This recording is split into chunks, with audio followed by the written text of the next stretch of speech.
สบายดีตอนเช้าทุกคนคลิปนี้ก็สิพามาเบิ่งกบที่ค่อยปล่อยลงอ่างเนาะที่ค่อยกอปะไว้ว่ามันสิน่ะเจ็บเป็นบ่มันสิตายบ่เพราะว่าอ่างค่อยหากะกอเนาะแต่ค่อยก็ทดลองปล่อยปะไว้ประมาณ3 มื้อแล้ว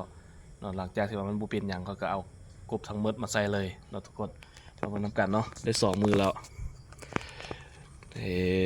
จับอดโปดอึดเปดอยู่ตามนี้เลยทุกคนเนาะทั้งหมด90ปลายโตอยู่ในนี้บ่มีตัวใดเป็นหยังเนาะถือว่านะแข็งแรงดีอยู่ผ่านตัวนี้ขึ้นกรงใหม่ ไปลงไปลงไปลงไปเดี๋ยวจะเอาอาหารให้กินลงไปลงไปคือตัวใหญ่ไวๆทุกคนอันนี้นะไปตัวนี้ตัวหน่อยไปลงไปลงไปลงไปโอ้ยตัวเงือเดี๋ยวเขาชิมาเปลี่ยนหนำทำความสะอาดมันก่อนทุกคน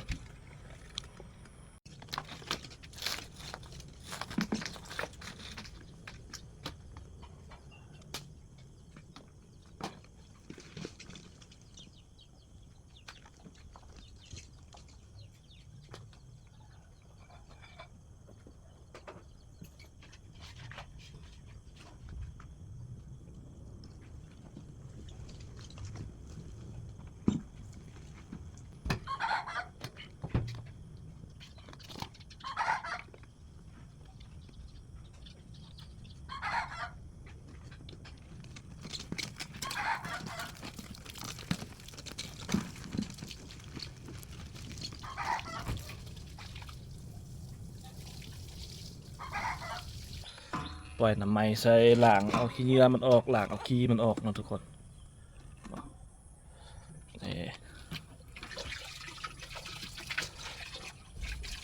อูน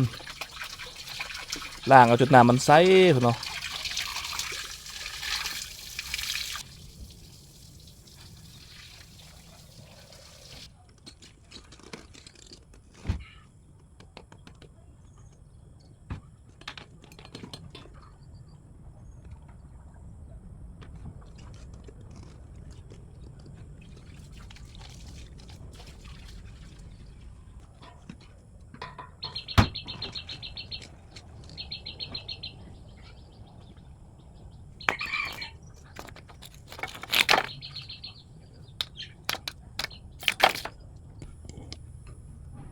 ล้างแล้วก็สิสะอาดใสแบบนี้ทุกคน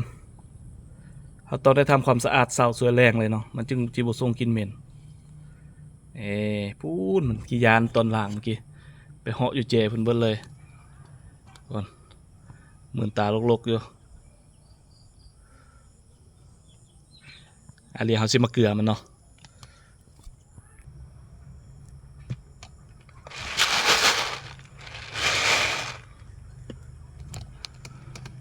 อบอ้าวกินอาหารอบเกลือต้นเสาต้นแรกทุกคนเกลือมือ1 2ครับเอ้า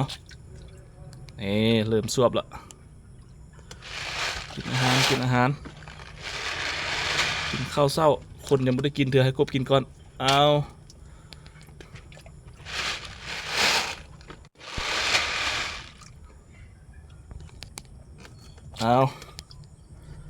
คือบัวห้าบัวหันยังปกติบ้านลงกับสวบจุบจับจุบจับแล้วยังตกใจอยู่บ่มันบ่ยากเธอบ่เริ่มละเริ่มขยับมาละเอา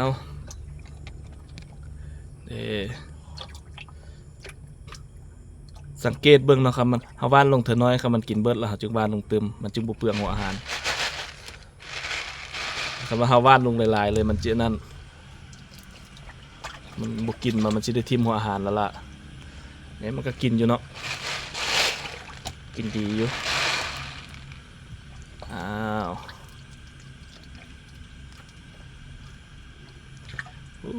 อันอยู่พุ่นยังอายอยู่ป่าอยู่พุ่น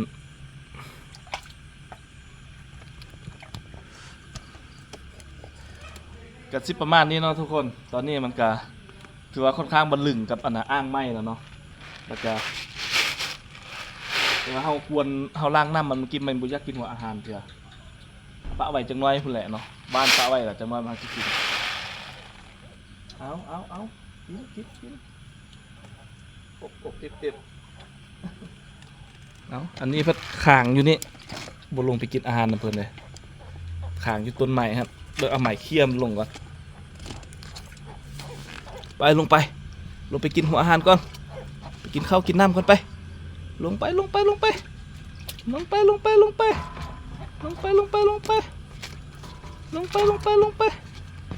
งไปนี่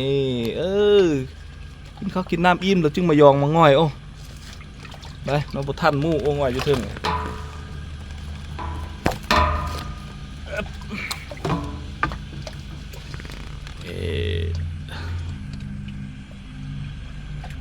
บ่กินหัวอาหารดีปานใดเนาะ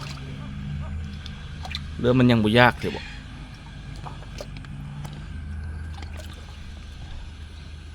จบคลิปเพียงเท่านี้ทุกคนเนาะเดี๋ยวคลิปหน้าสิมาอัปเดตให้เบิ่งอีกเนาะขอบใจหลายเด้อบ๊ายบายฝากกดไลค์กดแชร์กดติดตามด้วยเด้อ